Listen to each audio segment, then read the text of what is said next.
Hello and नमस्कार दोस्तों। तो आप सभी का मेरे चैनल पे स्वागत है।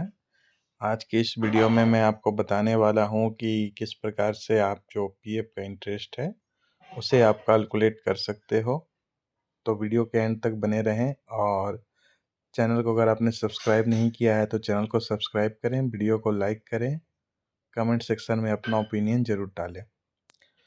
तो सबसे पहले हम बात कर लेते हैं कि जो अंशदान की राशि होती है वो किस तरीके से डिडक्ट होती है। तो पीएफ का अगर आपका जितना भी अमाउंट डिडक्ट होता है आपके पे स्लिप में वो आपको दिख जाएगा।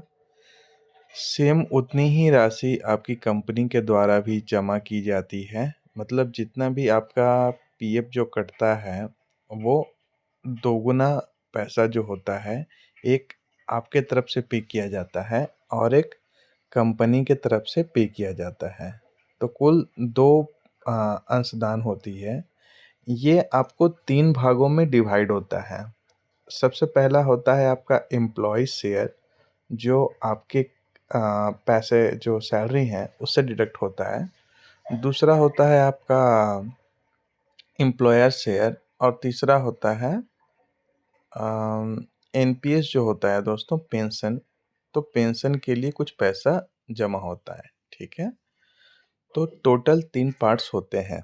अब एम्प्लॉय शेयर जो होता है और एम्प्लॉयर शेयर जो होता है, इंटरेस्ट केवल इन्हीं 2 पार्ट्स के ऊपर में दिया जाता है और जो एनपीएस होता है, नेशनल पेंशन स्कीम, उसमें आपके जितने भी पैसे पड़े हुए हैं उस पे आपको इंटरेस्ट नहीं मिलता है, ठीक है। उस पे किसी भी तरह का इंटरेस्ट नहीं मिलता है। तो ये रही बात। अब आ जाते हैं कि आपको ये समझ में आ गया होगा कि आपका जो पीएफ डिडक्ट होता है तो कितना ईपीएफओ के पास पहुंचता है और किस तरीके से ये डिवाइड होता है। चलिए अब आगे बढ़ते हैं इंटरेस्ट की तरफ।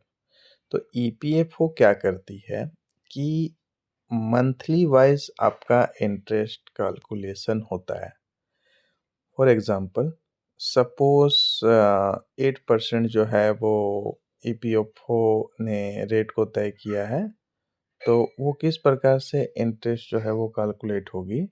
तो सबसे पहले आप कोई भी एक मंथ ले लीजिए, जैसे कि जनवरी मंथ सपोज कीजिए आप। तो यहाँ पर मान लीजिए आपके ईपीएफओ अकाउंट में 1 लाख रुपए हैं। तो उसका जो 8% इंटरेस्ट होता है ईयरली, ठीक है।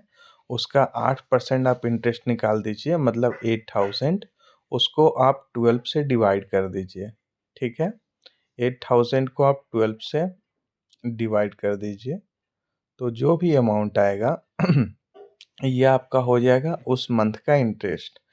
सपोज एक एग्जांपल ले लीजिए कि कोई एक बहुत ही हाई सैलरी वाला बंदा है, ठीक है। नेक्स्ट मंथ सपोज कीजिए, जस्ट मैं एग्जांपल ले रहा हूँ कैलकुलेशन के लिए। अगर मान लीजिए उसका जो ईपीएफओ में किसी भी तरीके से 1.5 लाख रुपए जमे हो जाते हैं, ठीक है। तो उस 1.5 लाख के ऊपर 8% का हिसाब कैलकुलेट कीजिए, उसको फिर से 12 से डिवाइड कर दीजिए।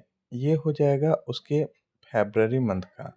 सिमिलरली मान लीजिए थर्ड मंथ में उसका जो ईपीएफओ का रहेगा, जो एंडिंग बैलेंस मंथ के एंड में, तो वो दोस्तों आप समझ लीजिए फिर 8% उसका निकाल लीजिए, 2 लाख का 8%। उसके बाद में फिर से उसको 12 से डिवाइड कर दीजिए। ये सब जो आप इंटरेस्ट आप देख रहे हो, ये इंटरेस्ट मंथ के एंड में क्रेडिट होती है, ठीक है। सॉरी, ईयर के एंड में। तो ये होता है दोस्तों टोटल प्रोसेस। आप जितना भी इंटरेस्ट देख रहे हो ईयर के एंड में सब प्रोसेस होगी, ठीक है। और आपको एक ही बार इंटरेस्ट दिया जाएगा। तो उम्मीद है आपको समझ में आ गई होगी बातें। वीडियो देखने के लिए धन्यवाद। जय हिंद, जय भारत।